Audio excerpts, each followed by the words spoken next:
দেশের ক্রীড়াঙ্গনে সর্বক্ষেত্রে উন্নয়নের চিত্র লক্ষ্য করা না গেলেও ফুটবলের উন্নতির কথা স্বীকার করছেন বিএনপির ক্রীড়া সম্পাদক এবং জাতীয় ফুটবল দলের সাবেক অধিনায়ক আমিনুল হক।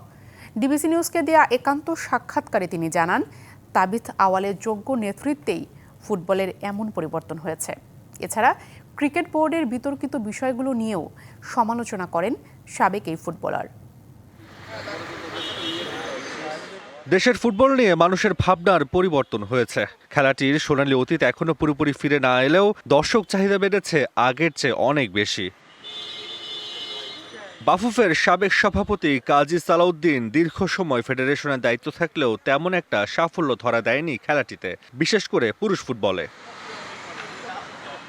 তবে রাজনৈতিক পট পরিবর্তনের পর ফুটবল ফেডারেশনের দায়িত্ব নেন তাবিথ আওয়ালের নেতৃত্বে নতুন কমিটি। আর দায়িত্ব নিয়ে তিনি পাল্টে ফেলার চেষ্টা করেন খেলাটির দৃশ্যপট, মাঠমুখী করেন দর্শকদের, যা ইতিবাচক হিসেবে দেখছেন সাবেক অধিনায়ক আমিনুল হক। যারা বিদেশ থেকে এসে বাংলাদেশ দলকে নেতৃত্ব দিচ্ছে, এটা একটা পজিটিভ সাইড। তাবিথ আওয়াল, যিনি বাংলাদেশ ফুটবল ফেডারেশনের সভাপতি। All time Roma. Taste it, love it.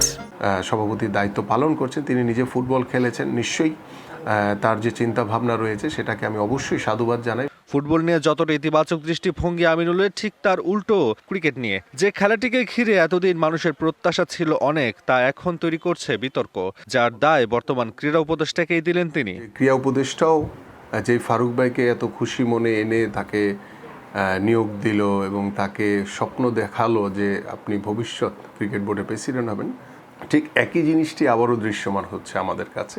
যে ক্রীড়া উপদেষ্টা বিভিন্ন জনের সাথে বসতেছে, কথা বলছে যে বুলবুল ভাইকে কিভাবে বোর্ডের প্রেসিডেন্ট করা যায়। বাংলাদেশের ক্রিকেটকে নিয়ে ক্রীড়া উপদেষ্টার যে সরাসরি যে কিছু হস্তক্ষেপ আমরা দেখছি, সেটা তিনি বন্ধ করবেন।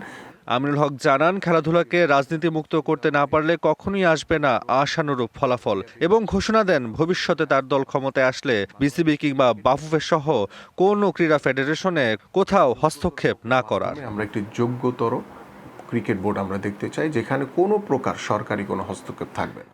Taswar Nafi, DBC news, Dhaka.